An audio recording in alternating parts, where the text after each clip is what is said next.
कचहरी में चुनाव का माहौल। मैं काशी प्रांगण से रुद्रनाथ मिश्रा बोल रहा हूँ। इस समय मैं बनारस में हूँ। बनारस में काशी है और काशी में कचहरी। जैसा कि आप लोग सभी लोग जान रहे हैं कि इसमें वार्षिक चुनाव का माहौल चल रहा है। इस समय दी सेंट्रल बार एसोसिएशन के माध्यम से जो है प्रत्याशियों का नामांकन भरा जा रहा है। आज अंतिम दिन है। ऐसे में बहुत से प्रत्याशी अपना पर्चा भर चुके हैं, जिसमें पुरुष भी हैं, महिलाएं भी हैं। इसमें कुछ भाई साहब जो प्रत्याशी के रूप में बैठे हुए हैं, हम इनमें से बात करना चाहेंगे भाई साहब से। भाई साहब, आप वर्ष 2023 में दी सेंट्रल बार एसोसिएशन में नामांकन फॉर्म भरे हुए हैं। अपना नाम बताएं सर। मंगलेश कुमार दुबे, एडवोकेट। किस पद के लिए आप जो है प्रत्याशी? आज मैंने central bar association Banaras Varanasi के अध्यक्ष पद के लिए नामांकन दाखिल किया। जी, आपकी मतलब लॉ की शिक्षा कब प्राप्त हुई है? लॉ की डिग्री कब मिली आपने? हमने वर्ष 98 में काशी हिंदू विश्वविद्यालय से विधि स्नातक की परीक्षा उत्तीर्ण की और उसी वर्ष वकालत में प्रवेश किया। इसके पहले आप कभी प्रत्याशी के रूप में पर्चा भरे हैं? इसके पहले मैंने कभी भी कोई प्रयास नहीं किया। यद्यपि मैं कचहरी के राजनीतिक जीवन में रुचि लेता रहा और विभिन्न प्रत्याशियों के चुनाव में मेरी सार्थक भूमिका रही है, लेकिन स्वयं मैं कभी प्रत्याशी नहीं बना। वर्तमान समय में जो है अधिवक्ताओं के ऊपर क्या क्या समस्या है, ऐसा आपने क्या क्या विचार किया कि जिसके निवारण हेतु आपने जो है अध्यक्ष पद के लिए आप उम्मीदवार अपने को जो है मान रहे हैं? वर्तमान समय में हमारी कचहरी में कई तरह की समस्याएं हैं। जी। सबसे बड़ी समस्या तो ये है कि अब अधिक संख्या में हमारे बीच नए अधिवक्ता प्रवेश कर रहे हैं। उनके बैठने के लिए समुचित स्थान का अभाव है, पेयजल का अभाव है, टॉयलेट और शौचालय की व्यवस्था दुरुस्त नहीं, अच्छी लाइब्रेरी जैसी होनी चाहिए मानक के अनुसार वैसी लाइब्रेरी नहीं है। ई लाइब्रेरी की सुविधा जो दी गई थी वो पुनः बहाल होनी चाहिए, ताकि अद्यतन नज़ीरें हमारे नए जो इंट्रेंट्स हैं वकालत में उनको मिलें। और इसके अलावा यहाँ जो इस समय न्यायिक प्रशासन है, वह न्यायिक प्रशासन कुछ चीज़ों के लिए बड़ा निरपेक्ष बना हुआ है। जैसे न्याय के मानक अलग अलग लोगों के लिए अलग अलग दिखाई देते हैं। सिविल और क्रिमिनल जूनियर ऑफिसर्स के लेवल पर एक जगह कर दिया गया। उसमें हुआ ये कि जो न्यायिक अधिकारी अपने करियर की शुरुआत में केवल सिविल देखता था या केवल दांडिक मामले देखता था, वो धीरे धीरे उसमें एक विशेषज्ञता के स्तर पर पहुंच जाता था, तो उसका न्याय निष्पादन अच्छा होता था।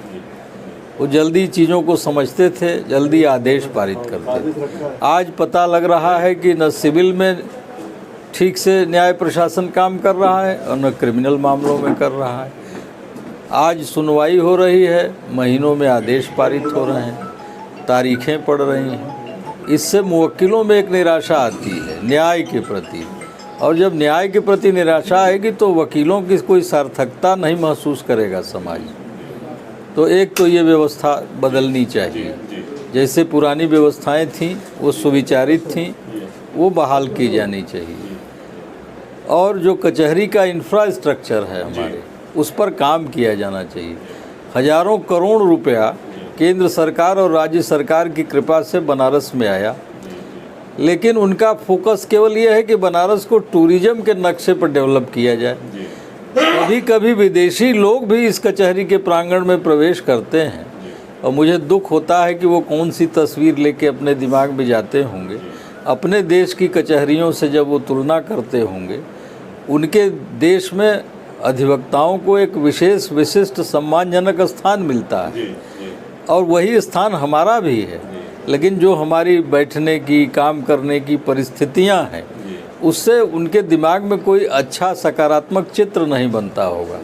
तो मैं इस आपके चैनल के माध्यम से सरकार का भी ध्यान आकृष्ट करना चाहता हूं कि वो जैसे मॉडल शहर के रूप में बनारस को बनाना चाहते हैं, तो उनको इस कचहरी को भी मॉडल बनाना चाहिए। कचहरी के आसपास बहुत सी ज़मीनें हैं जो अनुपयोगी कामों में फंसी हुई हैं, जिनकी कोई सामाजिक उपयोगिता नहीं, लेकिन हमारे लिए कहा जाता है कि हम इसका विस्तार यहाँ नहीं करेंगे, संदहा में होगा या हरहुआ के आगे जाइए।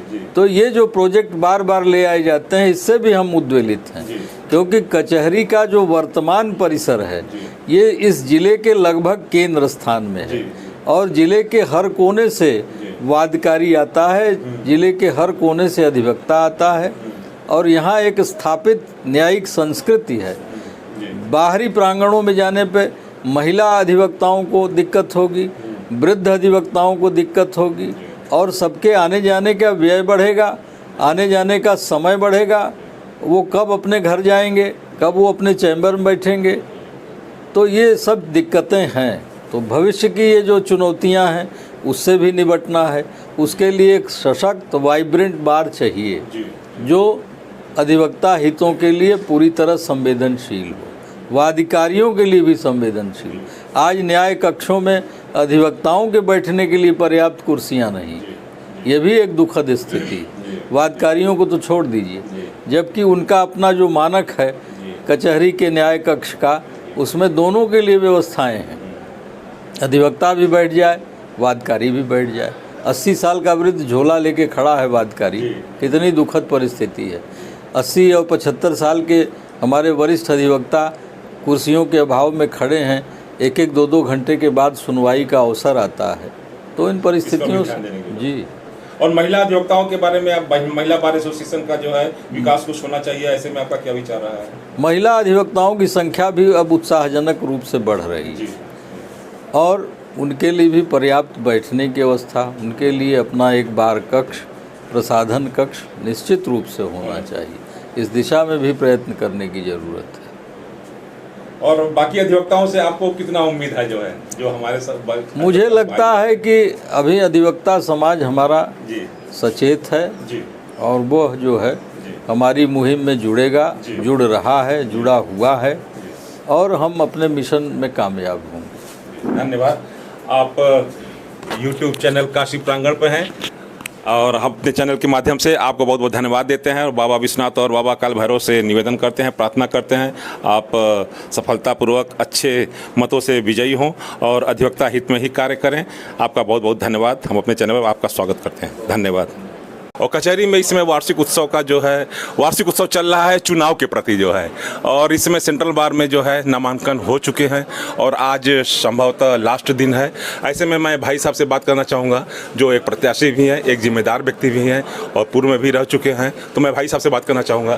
भाई साहब, आप अपना नाम बताएँ। मैं मुरलीधर सिंह एडवोकेट जी, प्रत्याशी अध्यक्ष पद central bar association Banaras Varanasi. आप कब से वकालत कर रहे हैं? मैं 1985 से वकालत पेशे में हूँ। जी जी जी जी। और इसके पहले आप बार के किसी पदाधिकारी में रह चुके हैं? मैं सन 2000 में वरिष्ठ उपाध्यक्ष central bar association Banaras Varanasi का पदाधिकारी था जी, और अपने कार्यकाल में और जी, उसके बाद भी अधिवक्ता हित के लिए मैं सतत संघर्षशील रहा और उस क्रम में मैंने अधिवक्ता विश्रामालय, अस्पताल और अधिवक्ता कल्याण निधि की राशि बढ़ाने के लिए प्रयास किया, जो फलीभूत हुआ। जी जी जी। इस समय आप अध्यक्ष पद के प्रत्याशी हैं, तो इस समय अधिवक्ताओं का मेन क्या मतलब क्या आवश्यकता है कि बाहर से में जो जनरल अधिवक्ता हैं वो क्या उम्मीद करते हैं बाहर से? जिले के अधिवक्ताओं की सबसे बड़ी समस्या इस समय स्वास्थ्य और सुरक्षा की है। जी। स्वास्थ्य की गारंटी हमारे पास नहीं है, लिहाजा मैं सरकार से मांग करता रहा हूं और भविष्य में अपने कार्यकाल में इसी पर फोकस करूंगा कि अधिवक्ताओं को उनको फैमिली हेल्थ इंश्योरेंस कम से कम 10 लाख रुपए का दिया जाए और जिससे हमारे स्वास्थ्य के लिए काम हो। दूसरी सबसे बड़ी समस्या है कि हम लोगों को न्याय दिलाते हैं, तमाम लोगों से दुश्मनी लेते हैं, लिहाजा पूरे प्रदेश के अधिवक्ताओं के स्वास्थ्य के लिए इस समय समय पर घटनाएं हो रही हैं। उसके लिए भी इस पूर्वांचल के बार और प्रदेश के दूसरे तीसरे सबसे बड़े बार के माध्यम से और अपने बार काउंसिल और बार काउंसिल ऑफ इंडिया के सदस्यों से सहयोग लेकर के इस दिशा में काम करने का प्रयास करूंगा और सरकार से सहयोग लूँगा। तीसरी बड़ी समस्या बनारस की है यहाँ अधिवक्ताओं के बैठने की। मैं पुरजोर ढंग से यह मांग करूँगा और रखूँगा और प्रयास करूँगा कि अधिवक्ताओं के लिए यहीं पर इसी परिसर में सुंदर बैठने का स्थान बने, न्यायालय परिसर बने और हाई राइज बिल्डिंग बना करके इसी स्थान पर कचहरी का विकास हो।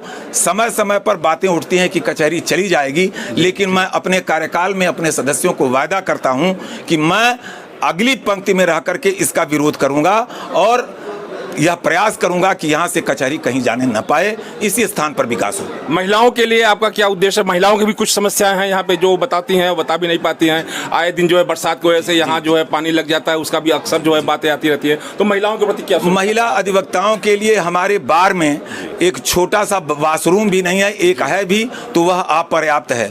पिछले बार मैं चुनाव लड़ रहा था तो मेरी एक बहन ने कहा कि यहाँ महिलाओं के लिए शौचालय की व्यवस्था नहीं है। जिला जज महोदय से बात हुई तो जो नई बिल्डिंग बनी है उसमें एक शौचालय उनके लिए आरक्षित किया गया। दूसरी यह समस्या है कि उनको भी बैठने की बड़ी समस्या है। किसी न किसी अधिवक्ता के साथ वो रहती हैं, स्वतंत्र रूप से कार्य नहीं कर पा रही हैं, लिहाजा उनके बैठने की अलग से व्यवस्था हो और उनकी सुरक्षा की यहाँ व्यवस्था हो। उनको हम लोग प्रोत्साहित कैसे करें, इसकी भी व्यवस्था होनी चाहिए, क्योंकि महिलाओं के प्रति अपराध बहुत हो रहे हैं और उसमें अगर महिला अधिवक्ता आगे रहेंगी तो उनको न्याय अच्छे ढंग से और मिलेगा।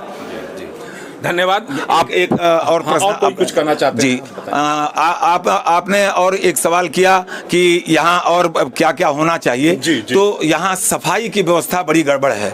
जिला प्रशासन इस पर और न्यायिक प्रशासन इस पर ध्यान नहीं देता है। मैं अपने कार्यकाल में जिला प्रशासन और न्यायिक प्रशासन से अनुरोध करूंगा। दूसरी बात आपने पूछा कि जो अधिवक्ता कल्याण निधि की राशि वितरित होती है, मैं उसका एक बार चेयरमैन रह चुका हूं और मैं मानक के अनुरूप जो जिनको आवश्यकता है वो मेरा अपना खास ना हो, वह आवश्यकता जिसको होगी उसी को वह धन दिया जाएगा। इसमें कोई पार्शियलिटी नहीं होगी, कोई उसमें अपनत्व की का वो नहीं रहेगा कि नहीं हमारे हैं लिया जाए, इनको दे दिया जाए, दूसरे को ना। जिसको आवश्यकता होगी उसी को वह धन दिया जाएगा और मैं यह पूरा प्रयास करूंगा पूरे साल।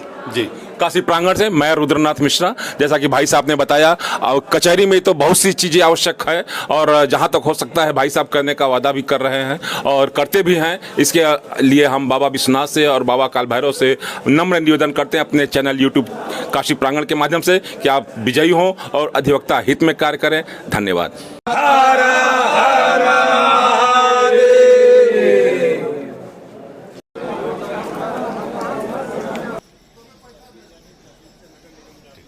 और दी सेंट्रल बार एसोसिएशन में आज नामांकन का लास्ट दिन है। ऐसे में सभी प्रत्याशीगण जो है अपना नामांकन कर चुके हैं। इनमें पुरुषों के साथ साथ महिलाएं भी अग्रणी हैं और वो भी अपना नामांकन कर रही हैं। ऐसे में मैं एक महिला अधिवक्ता से बात करना चाहूँगा जिन्होंने अपना नामांकन किया है। आप अपना नाम बताएं मैम। जी, मेरा नाम प्रतिमा पांडे एडवोकेट है। आप किस पद के लिए अपना नामांकन किया है? मैं महामंत्री पद के लिए प्रत्याशी हूँ 2024 के लिए दी सेंट्रल बार एसोसिएशन से। और ये बनारस का मेरे ख्याल से इतिहास होगा कि अगर कोई महिला पहली बार ये महामंत्री बनेगी।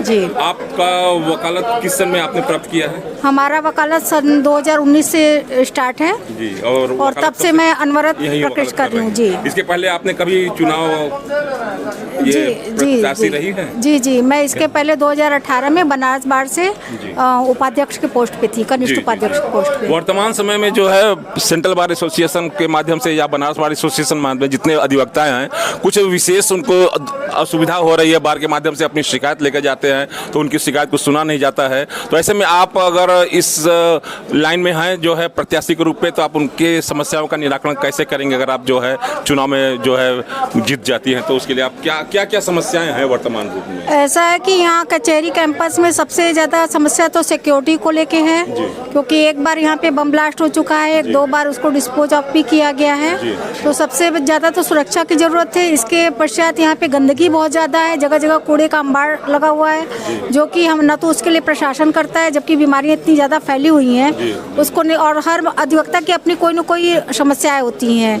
और जिसकी जो समस्या रहेगी मैं कोशिश करूँगी कि अपने रिज्यूम में उसको पूरा करूं, जितना भरसक मेरे से हो सकता है। जो अधिवक्ता कल्याण निधि में धन आता है उसके लिए अधिवक्ता लोग जो है अप्लाई करते हैं, तो उसका आप जो है कैसे निराकरण करेंगे? स्वविवेक से कि प्रोसीजर के अनुसार करती हैं? प्रोसीजर के अनुसार भी करेंगे, वो जो चल रहा है प्रोसीजर, और अगर मेरे संज्ञान में आया तो मैं अपने स्वविवेक से भी करूंगी। जी जी। और महिला अधिवक्ता के लिए आपका क्या जो है संकल्प है कि वो उनके लिए अलग से आप कुछ करना चाहेंगे? बैठने की व्यवस्था से लेकर बाद में से उनके लिए जो है और भी जो आवश्यकताएं हैं उसके लिए आप क्या करना चाहेंगे? जी, यहाँ पे दिन पर दिन महिला अधिवक्ताओं की संख्या बढ़ती जा रही है, लेकिन महिलाओं के न बैठने की कोई व्यवस्था है, न उनके लिए कोई कॉमन रूम है, न महिला चेम्बर अलाट है, और न ही उनके लिए वॉशरूम की व्यवस्था है। महिला अधिवक्ताओं के साथ साथ वादिकारी जो महिलाएं आती हैं उनको भी काफ़ी समस्याओं का इस मामले में झेलना होता है। न इसके लिए प्रशासन कोई कर रहा है, न हमारे जिला जज कर रहे हैं, न डीएम साहब कर रहे हैं, और न तो अब तक जो भी पदाधिकारी हुए हैं चुनाव से पहले बहुत बड़ी बड़ी बातें करते हैं कि महिलाओं के लिए ये करें, लेकिन जीतने के बाद कोई भी महिला अधिवक्ताओं की तरफ बिल्कुल ध्यान नहीं देता, न उनकी सिक्योरिटी को लेके, क्योंकि महिलाएं हैं, ये जाड़े का दिन है, उनको घर पहुँचते पहुँचते 6 साढ़े 6 बज जाते हैं, और इसके साथ साथ सफाई की बिल्कुल व्यवस्था नहीं है। वॉशरूम में भी कभी स्वीपर आता है, नहीं आता है, न कोई छिड़काव होता है, न फिनाइल डाला जाता है, तो महिलाओं से संबंधित काफ़ी समस्याएं हैं। तो मेरा पूरा प्रयास रहेगा कि मेरे से जितना बढ़ सके। अधिवक्ताओं का कितना सहयोग है आपके साथ? अब चुनाव है, इसमें कुछ कहा नहीं जा सकता कि कितना है, वो तो 17 तारीख को रिजल्ट के बाद ही पता चलेगा। लेकिन हमारी सभी अधिवक्ता भाइयों बहनों से रिक्वेस्ट है कि एक बार इतिहास बदले और एक महिला को महामंत्री बनाए। मैं अपनी पूरी कोशिश करूंगी कि हमारा रिज्यूम सबसे स्वर्णिम हो।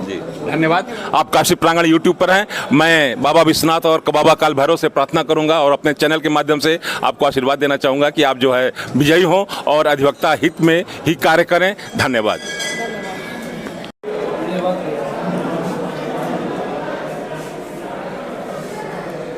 वर्तमान बार एसोसिएशन के जो पदाधिकारीगण हैं वो भी उपस्थित हैं अपने चैम्बर में। ऐसे में मैं भाई साहब से बात करना चाहूँगा, आपका परिचय भी पूछूंगा और कैसे चुनाव की प्रक्रिया में ये संलिप्त हैं और क्या कराना चाह रहे हैं, कैसे मतलब ये चुनाव की प्रक्रिया आपको आगे बढ़ाना चाहेंगे। मैं भाई साहब से बात करना चाहूँगा। भाई साहब अपना नाम बताएं। मेरा नाम शशिकांत दुबे एडवोकेट है। मैं इस समय सेंट्रल बार एसोसिएशन वाराणसी का महामंत्री के पद पर हूँ।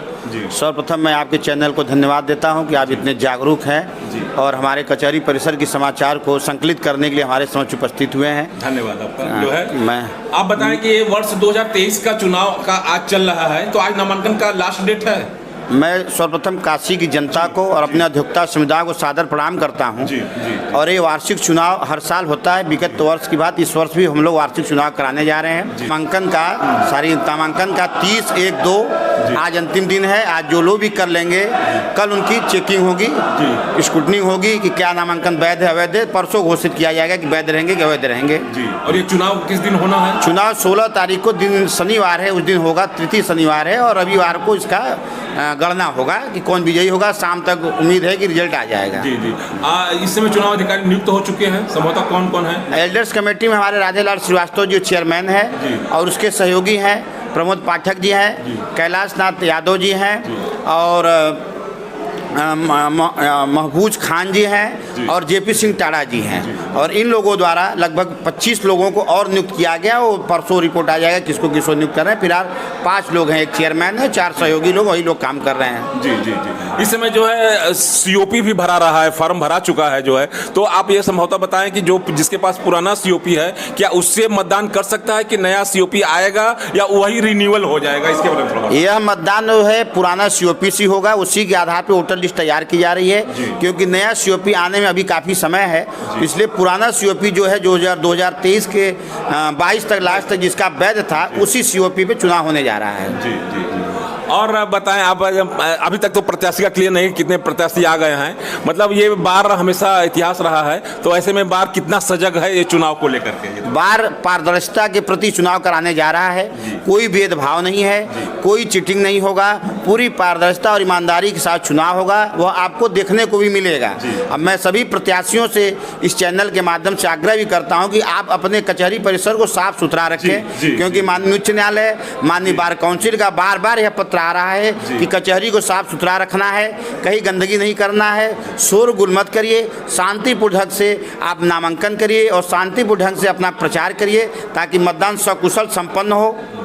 महिलाओं के लिए आप क्या निर्देश देना चाहेंगे? महिलाएं भी इसमें प्रत्याशी हैं, तो क्या उनके लिए कोई विशेष व्यवस्था है कि मतलब उससे ही ज्वाइंट चल रहा है सब? नहीं, महिलाएं हमारी बहनों के लिए कोई विशेष व्यवस्था नहीं है, इसके लिए प्रस्ताव नहीं आया। अगर आएगा तो आगे की रिजिम जो करेगी, उनको समान अधिकार है, वो किसी भी पद पर लड़ सकती हैं, वह किसी भी पद पर लड़ सकती हैं, वो लड़ें। हमारी शुभकामनाएं हैं और सभी प्रत्याशियों को मेरी शुभकामनाएं हैं कि आप शांति भर से मतदान कराने हमारा साथ दें और विजयी हों, और जो भी विजयी होते हैं मेरी शुभकामनाएं उनके साथ है और मैं चाहूँगा कि अगला रुजुम इस रुजुम से भी अच्छा कार्य करे।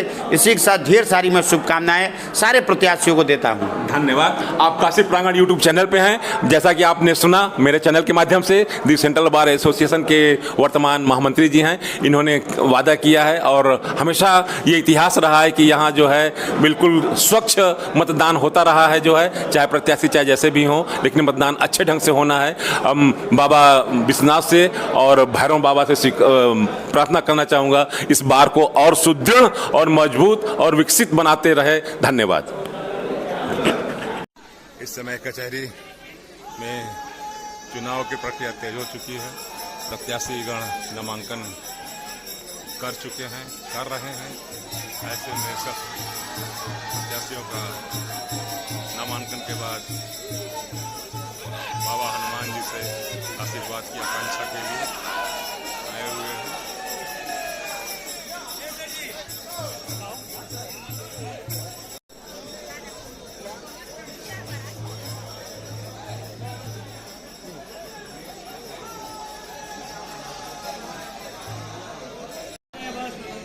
प्रत्याशीगण अपना पर्चा भरते हुए